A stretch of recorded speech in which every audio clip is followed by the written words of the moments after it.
오늘 우리에게 주시는 하나님의 말씀 누가복음 15장 22절에서 24절 말씀입니다. 아버지는 종들에게 이르되 제일 좋은 옷을 내어다가 입히고 손에 가락지를 끼우고 발에 신을 신기라. 그리고 살찐 송아지를 끌어다가 잡으라. 우리가 먹고 즐기자. 이 내 아들은 죽었다가 다시 살아났으며 내가 잃었다가 다시 얻었노라 하니 그들이 즐거워하더라. 아멘. 우리 드림교회 성도 여러분, 오늘 저는 다시 살아나야 합니다라는 제목의 말씀으로 은혜를 나눕니다.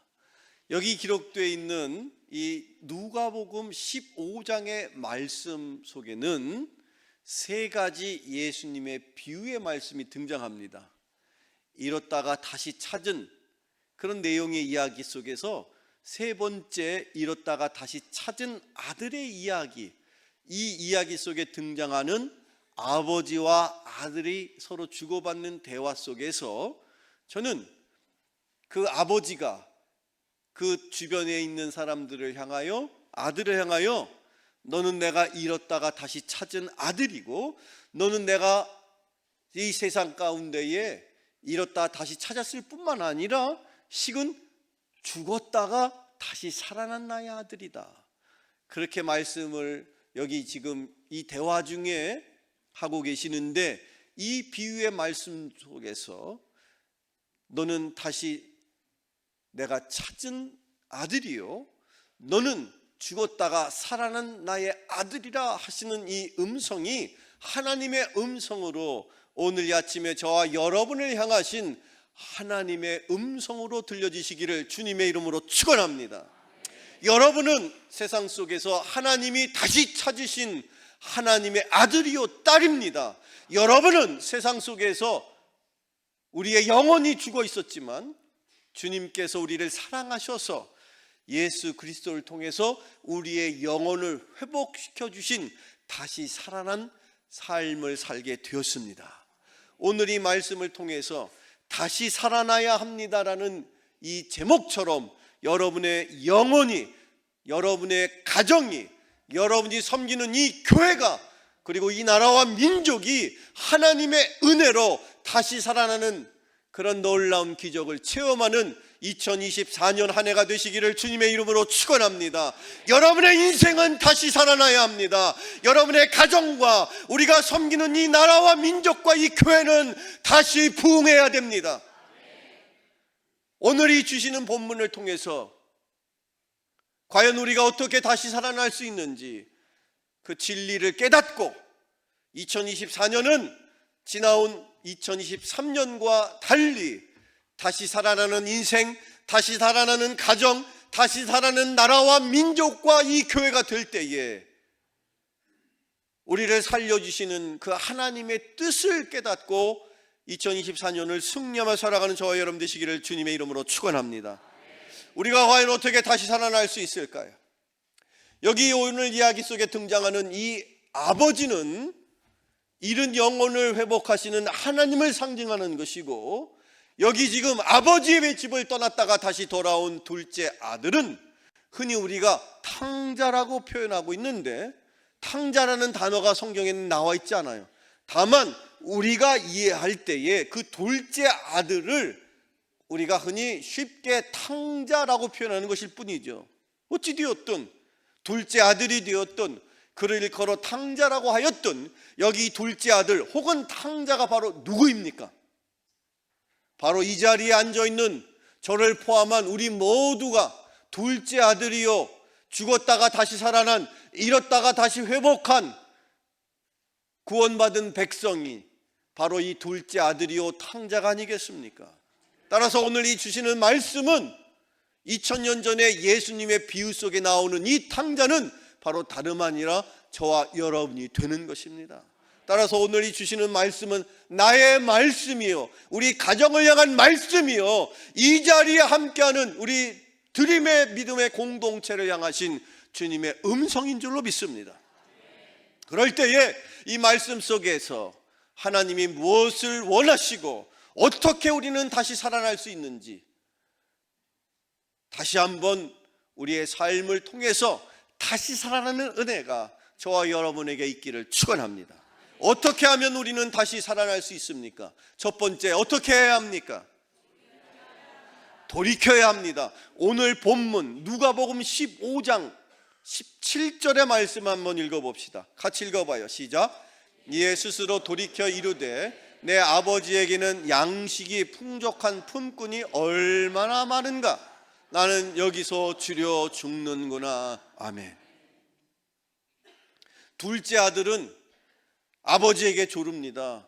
아버지, 어차피 아버지가 저에게 주시려고 예비한 유산이 있잖아요. 그거 지금 저에게 주십시오. 그럼 제가 그걸 가지고 제 나름대로 열심히 살아보겠습니다. 그걸 가지고 어떻게든 해보겠습니다. 아버지를 졸라서 그 둘째 아들은 유산을 먼저 미리 받고 그 유산을 가지고 먼 어떤 곳에 가서 아마도 자기 나름대로는 그것으로 무엇을 했든지 했겠죠. 그런데 그의 삶을 성경은 누가복음 15장에는 한마디로 어떻게 살았든지 간에 그의 삶을 한마디로 뭐라고 표현했는지 아십니까? 그의 삶은 허랑방탕했다. 그렇게 허랑방탕한 삶을 살던 둘째 아들은 점점점 가진 재산이 점점 줄어들고 사회적으로나 정신적으로나 육체적으로나 완전히 깡그리 다 망해서 죄송한 표현이지만 쪽박을 차는 신세가 되어서 심지어 돼지를 치는 그 아주 당시에 힘들고 어려운 일을 할 수밖에 없는 처지에 이르렀으며 어처구니 없게도 먹을 것이 없어서 돼지 염을 통해서 먹을 것을 구해야 하는 비참한 인생을 살고 있습니다. 그러던 어느 순간 그가 자기의 삶을 돌이켜보았다는 거예요. 지나온 시간을 되돌아보았다는 거예요. 사랑하는 성도 여러분, 여러분 또한 지난 2023년을 되돌아보십시오. 지나온 나의 인생을 되돌아보세요. 그 되돌아보는 것, 그것이 우리의 영혼이, 우리의 삶이 다시 살아나는 첫 시작입니다. 여러분의 인생을 되돌아보십시오. 그 속에 하나님의 은혜가 있었고 또 하나님의 섭리가 있었고 하나님의 계획이 있어서 아마도 지금 이 돼지 염을 통해서 먹을 것을 찾던 그 비참한 인생의 둘째 아들이 순식간에 자기의 삶을 되돌아보았던 것처럼 이 시간 이 예배 함께는 저와 여러분 지나온 2023년을 꼭 되돌이켜 볼 수 있는 여러분 되기를 축원합니다. 그것이 다시 살아나는 인생의 첫 시작인 거예요. 그래서 자기를 되돌아보았을 때 그는 깨달은 것이죠. 아, 내 인생이 어디서부터 잘못되었구나. 여기 지금 이 비참한 인생에 이 나락에 떨어져 있는 이 둘째 아들, 흔히 탕자라고 말하는 이 사람의 잘못은 어디서부터 시작된 겁니까? 무엇이 이 사람의 잘못이었습니까? 무엇이 이 사람을 이렇게 비참한 인생으로 만들었을까요? 다른 이유에 있지 않습니다. 그것은 단 하나의 이유인 것인데 모든 것에 풍성한 아버지의 곁을 떠나는 것, 그것이 바로 비극의 인생의 시작이었다는 거예요. 여러분의 인생의 잘못은 다른 데 있지 않습니다. 아버지의 곁을 떠났던 것, 그것이 바로 여러분의 인생의 잘못의 시작인 것이에요. 여러분의 실수, 여러분의 실패, 어디에 투자를 했던 또는 어디에 내가 실수가 있었던 그 모든 인생을 되돌아볼 때에 그 실수와 실패의 시작과 근원은 어디에 있느냐? 여기 지금 이 아들의 실망스러운 인생의 성적표는 무엇 때문이냐?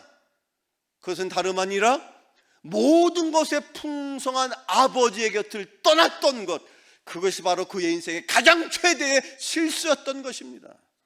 사랑하는 성도 여러분, 여러분이 지난 2023년을 되돌아보면서 무엇이 여러분의 인생의 가장 큰 실수요 실패였다고 여러분은 판단하시나요? 깨달으십시오. 여러분의 인생의 가장 큰 실수는 하나님의 곁을 떠났던 것, 하나님의 곁에서 멀어졌던 것, 그것이 여러분의 인생을 실망하고 여러분 스스로를 절망하며 마치 이 돼지 염을 통해서 먹이를 찾는 것과 같은 신세로 나락으로 떨어뜨렸던 근본적인 이유인 것입니다. 과거 이스라엘 백성이 하나님 앞에 범죄할 때 하나님은 그들을 그냥 두시지 않았습니다. 물론 이스라엘 백성들이 하나님 앞에 최선을 다할 때, 다윗 왕 때에, 솔로몬 왕 때에 국군이 왕성해서 그 나라 백성들이 떵떵거리며 살 때도 있었습니다만, 그 이후에 이스라엘 백성이 점점 범죄할 때에 하나님은 그들을 책망하시고 심지어 결국 그의 나라가, 즉 이스라엘이 망하는 지경에 이릅니다. 더더군다나 그 망한 백성이 그 제국의, 바벨론 제국의 포로로 잡혀갑니다. 그럼에도 불구하고 하나님은 그들을 여전히 사랑하셔서 포로의 신세에 있음에도 불구하고 하나님은 그들에게 때때로 필요한 때에 하나님의 뜻을 전할 선지자를 들어서 하나님의 말씀을, 하나님의 뜻을, 하나님의 섭리를 전하십니다. 왜 그들의 나라가 망했으며 왜 포로로 잡혀갔는지를 깨달아 알 수 있도록 선지자를 통해서 하나님은 그때그때 하나님의 뜻을 전하셨습니다. 구약시대에 그런 인물로 에스겔 선지자가 쓰임을 받았는데, 구약성경 에스겔서를 읽어보면 에스겔서에 이런 말씀이 기록되어 있습니다. 같이 읽어봅시다. 시작. 그러나 내가 그 중 몇 사람을 남겨 칼과 기근과 전염병에서 벗어나게 하여 이방인 가운데서 자기의 모든 가증한 일을 자백하게 하리니 내가 여호와인 줄을 그들이 알리라. 아멘. 자백하게 하리니, 자백이라는 게 무엇입니까? 자기 스스로 고백하는 거예요. 자기 스스로 무엇이 잘못됐다고 말하는 거예요. 하나님께서 왜 이스라엘 백성들을 망하게 하셔서 저기 표현된 것처럼 칼과 기근과 전염병을 통해서 이스라엘에게 벌을 내리시느냐? 과연 이스라엘 백성들을 완전히 쓸어버리시고자 그렇게 원하셔서 이스라엘 백성들에게 칼과 기근과 전염병을 내리십니까? 아닙니다. 왜 그러면 하나님께서 사랑하시는 이스라엘 백성들에게 전쟁과 기근과 전염병을 겪게 하시느냐? 이유는 무엇입니까? 그들에게 그들의 잘못이 무엇인지를 깨닫기를 원하셔서 지금도 여전히 지나온 이스라엘 백성들뿐만 아니라 저와 여러분이 이스라엘의 영적인 자손으로, 하나님의 자녀로 우리가 신앙생활을 제대로 잘 하지 못할 때에 하나님은 전쟁도 또한 기근도 전염병과 같은 이 어려움을 통해서 하나님의 뜻을 다시 돌이켜 스스로 회개하고 하나님에게 돌아올 수 있도록 기회를 주십니다. 이 전 세계의 전쟁은 왜 일어납니까? 우리가 살아보니까 IMF, 금융위기, 심지어 요즘 겪게 되는 이 어려운 사회 경제적인 이 현상은 왜 일어나는 것입니까? 왜 코로나와 같은 엄청난 전염병으로 모든 인류가 힘들고 어려워진 걸까요? 사회, 경제, 문화 또는 의료 쪽으로 전문가들은 이런저런 분석을 합니다. 그러나 성경적으로 말하면 이스라엘 백성이, 영적인 이스라엘 백성인 저와 여러분이 먼저 믿은 하나님의 자녀가 하나님의 뜻을 벗어나서 하나님 앞에 범죄할 때에, 하나님의 곁에서 멀어질 때에 여김없이 수천 년의 역사 속에서 하나님께서는 전쟁과 기근과 전염병을 통하여 이스라엘 백성을 꾸짖고 계신 것입니다. 왜 인류에게 전쟁이 일어나며 기근이 일어나고 전염병을 겪게 되었을까? 그것은 먼저 믿은 저와 여러분이 하나님의 뜻을 어긋나서 하나님의 뜻에 순종하지 못하여서 하나님 백성답게 살지 못하기 때문에 하나님께서 우리에게 채찍을 드시고 다시 하나님의 백성답게 살아갈 수 있도록 우리에게 주시는 기회인 것입니다. 사랑하는 성도 여러분, 여기 지금 둘째 아들, 흔히 탕자라고 말하는 그가 그의 인생을 돌이키면서 스스로 자기의 죄를 자백할 수 있었던 것처럼 여러분의 삶을 돌이켜보시고 하나님 앞에 회개할 수 있는 은혜가 있기를 축원합니다. 우리가 잃어버렸던 하나님의 사랑, 하나님의 은혜, 단순히 우리가 회개만 하면 하나님이 다시 우리를 사랑해 주시고 우리를 회복시켜 주시고 우리를 살려 주실 것입니다. 하나님의 사랑은 한 번도 우리의 곁을 떠난 적이 없습니다. 우리가 범죄하였다고 할지라도 하나님은 여전히 우리를 사랑하고 계셨습니다. 하나님의 곁을 떠났을지라도 하나님의 사랑은 우리의 곁을 떠난 적이 없었습니다. 그것을 꼭 기억하시고 우리가 먼저 다시 살아나기 위해서 우리의 삶을 돌이킬 수 있는 여러분 되기를 축원합니다. 두 번째, 또 우리가 어떻게 해야 우리는 다시 살아날 수 있습니까? 그렇습니다. 깨달아야 합니다. 무엇을 깨달아야 합니까? 오늘 이 본문에서 둘째 아들이 깨달았습니다. 자, 누가복음 15장으로 다시 돌아가 봅시다. 누가복음 15장 18절 19절의 말씀을 읽어보세요. 같이 읽어봐요. 시작. 아버지, 내가 하늘과 아버지께 죄를 지었사오니 지금부터는 아버지의 아들이라 일컬음을 감당하지 못하겠나이다. 나를 품꾼의 하나로 보소서 하리라 하고. 아멘. 그 아들이 자기의 삶을 되돌아보니까 어디서부터 무엇이 잘못되었든지를 깨달았다는 거예요. 그리고 그가 고백하기를, 내가 이제 아버지 앞에 가면 아버지한테 내가 이야기할 거야. 내가 하나님께 또 아버지에게 죄를 지었습니다. 사랑하는 성도 여러분, 지금 여기 이 등장하는 이 둘째 아들의 모습이 바로 저와 여러분의 모습인 것입니다. 우리가 하나님 앞에 죄를 지었습니다. 그런데 여기 등장하는 이 둘째 아들이 지은 죄는 구체적으로 무엇일까요? 일찍이 예수님께서 신약시대에 제자들 앞에서 내가 너희들에게 당부하는데 언젠가는 내가 너희들 곁을 떠날 거야. 그리고 내가 너희들의 곁을 떠나는 것이 오히려 너희들에게는 유익한 거야. 그것은 내가 떠날지라도 나를 대신해서 너희들과 너희들의 제자들, 그 제자들의 제자들에게까지라도 영원토록 함께 하실 수 있도록 성령님이 너희들에게 임할 것이고, 그 성령이 임하실 수 있도록 내가 나의 사역을 마무리했으니 나는 떠나가는 거야. 내가 떠나가는 것이 너희들에게 유익한 것은 그래야만 성령님이 너희들에게 임할 것이다.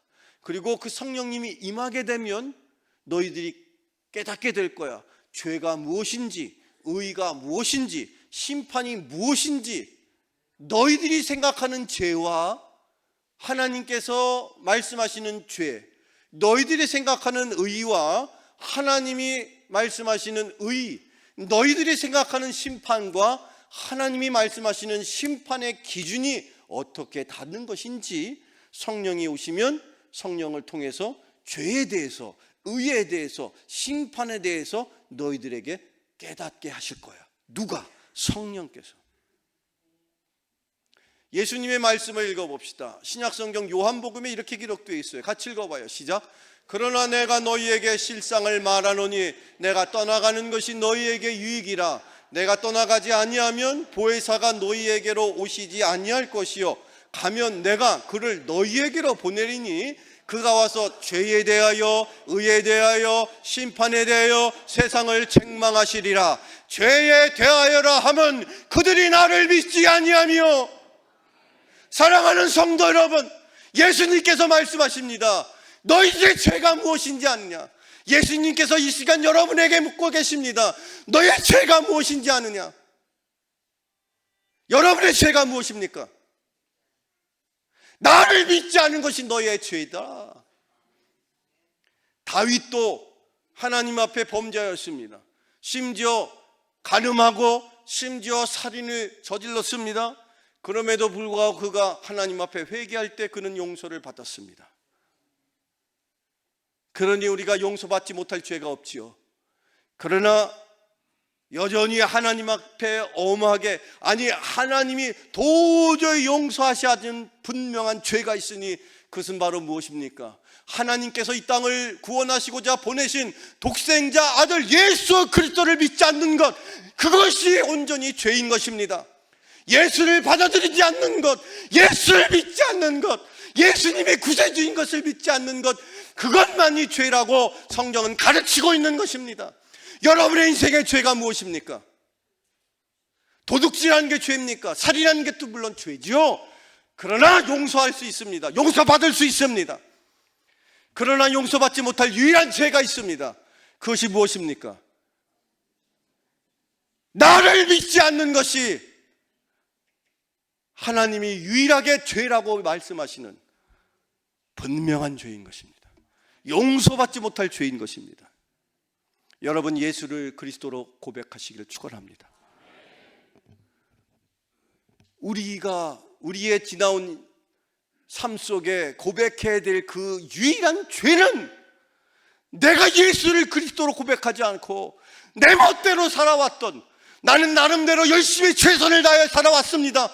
항변할 수 있지만, 다른 건 다 용서할 수 있지만 네가 나를 믿지 아니한 것은 죄라고 주님은 말씀하십니다. 그 죄를 고백할 수 있는 여러분 되기를 축원합니다. 근데 그 죄는 우리 안에 성령께서 역사하셔서 성령을 통해서 깨닫지 않고서는 알 수 없는 죄인 것입니다. 여기 지금 이 둘째 아들, 흔히 탕자라고 말하는 그가 하늘과 아버지 앞에 죄를 지었다라고 그렇게 깨달았던 것처럼, 저 여러분, 이 순간 성령을 통해서, 성령께서 주시는 그 하나님의 음성을 통해서 내가 예수 그리스도를 믿지 아니했던 죄인이었습니다 라고 고백할 때 여러분은 하나님의 은혜로 여러분의 죄는 용서받게 됨을 믿으시기를 축원합니다. 그 회개만이 하나님의 사랑을 회복하는 유일한 방법인 것입니다. 끝으로 세 번째, 우리가 또 어떻게 해야 우리는 다시 살아날 수 있습니까? 감당하셔야 됩니다. 오늘 다시 본문 누가복음 15장 20절 21절 말씀을 읽어봅니다. 시작. 아직도 거리가 먼데 아버지가 그를 보고 측은히 여겨 달려가 목을 안고 입을 맞추니 아들이 이르되 아버지, 내가 하늘과 아버지께 죄를 지었사오니 지금부터는 아버지의 아들이라 일컬음을 감당하지 못하겠나이다. 저기 지금 저 장면이 바로 이 순간 여러분에게, 여러분을 향하신 하나님의 모습인 것입니다. 아버지의 곁을 떠났던 그날부터 아버지에게로 다시 돌아왔던 그 순간까지 단 한순간도 그 아버지의 마음속에서는 떠나간 아들에 대한 사랑을 거둔 적이 없어요. 어느 날인가 아버지가 여느 날과 마찬가지로 집 문을 열어놓고 멀리 혹시라도 집을 떠난 아들이 돌아올 것을 기대하면서 그날도 여전히 먼 데를 그렇게 바라보고 있었는데, 그날 마침내 집을 떠났던 아들이 집으로 돌아오고 있습니다. 근데 그 모습인즉슨 완전히 거짓골을 하고 있는 거예요. 그리고 다 기진맥진해서 간신히 기어오듯이 그렇게 오고 있습니다. 그런 모습을 멀리서 보았던 아버지는 한눈에 그 멀리서 움직여지는 저 마치 한 점과도 같은 그 움직이는 물체가 자기의 아들인 것을 아버지는 단 한 번에 알 수가 있었습니다. 그때 그 아버지가, 그 연로하신 아버지가 저 멀리서 점처럼 움직이는 그 아들을 향하여 성경은 뭐라고 표현하고 있습니까? 그 아들을 향하여 달려갔다.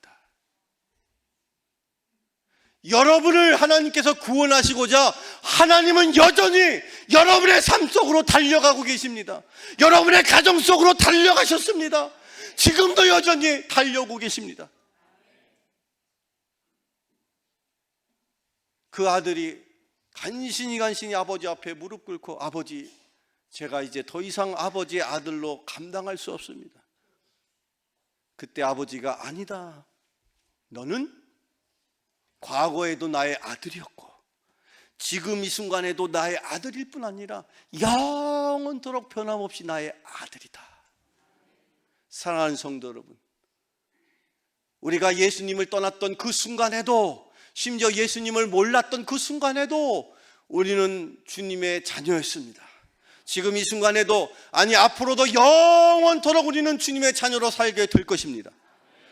그러나 우리가 하나님의 자녀로, 아들로, 딸로 살기 위해서는 새롭게 우리가 감당해야 할 일이 있습니다. 그것은 무엇입니까? 고린도전서의 사도 바울은 이렇게 말하고 있습니다. 오늘의 마지막 말씀 같이 읽어봅니다. 시작. 오직 하나님은 미쁘사 너희가 감당하지 못할 시험당함을 허락하지 아니하시고 시험당할 쯤에 또한 피할 길을 내사 너희로 능히 감당하게 하시느니라. 아멘. 저를 따라서 이렇게 고백합시다. 너희로 능히 감당하게 하시느니라. 다시 한번 너희로 능히 감당하게 하시느니라. 여러분은 감당할 수 있습니다. 감당해야만 합니다. 하나님이 나의 아버지가 되시니 내가 감당할 수 있습니다. 내 능력이 아닌 하나님의 능력에 의지함으로 나는 감당해야만 합니다. 사랑하는 성도 여러분, 전지전능하신 아버지가 나의 아버지가 되십니다. 하나님이 우리 이웃 사촌의 아버지가 아니라 나의 아버지가 되십니다. 그 아버지 되시는 하나님이 전능하신 거예요. 지금 이 둘째 아들, 그 동네에서 가장 잘 살고 가장 지체 높고 가장 유력한, 그야말로 금수저의 금수저. 여러분이 바로 영적인 금수저입니다. 다만 우리가 2024년을 하나님의 자녀답게 살기 위해서는 우리 인생에 다가오는 다양한 많은 시험을 능력 있게 극복할 수 있어야만 합니다. 세상이 힘들다고 합니다. 어렵다고 합니다. 모든 경제 지표가 다 바닥을 찍고 있습니다. 그럼에도 불구하고 저와 여러분이 다시 살아날 수 있다면, 여러분의 영혼이 다시 살아나고 여러분의 가정이 다시 살아나고 여러분이 섬기는 이 교회가 다시 살아날 수 있다면, 분명 저와 여러분은 다시 잃어버렸던 그 아버지의 명예를 드높이는 자랑스러운 아들로 살게 될 것입니다. 2024년 하나님께서 예비하시는 그 놀라운 축복이 다시 살아나는 자들에게 더욱더 풍성하게 임하게 되시기를 주님의 이름으로 축원합니다. 축원합니다. 축원합니다. 기도하겠습니다. 전능하신 하나님 아버지, 오늘 말씀을 통해 우리 모두가 하나님의 한량없는 은혜로 다시 살아날 수 있음을 깨닫게 하시니 감사드립니다. 우리 모두는 탕자와 같은 연약한 존재였습니다. 그러나 하나님께서는 우리를 찾으셨고 우리를 향한 사랑을 포기하지 않으셨습니다. 하나님의 사랑을 잊지 않고 새해에는 더욱 새로운 삶을 살아갈 수 있도록 다시 우리들의 영혼 육이 살아나는 인생들 되게 하여 주시옵소서. 예수 그리스도 이름으로 기도하옵나이다. 아멘.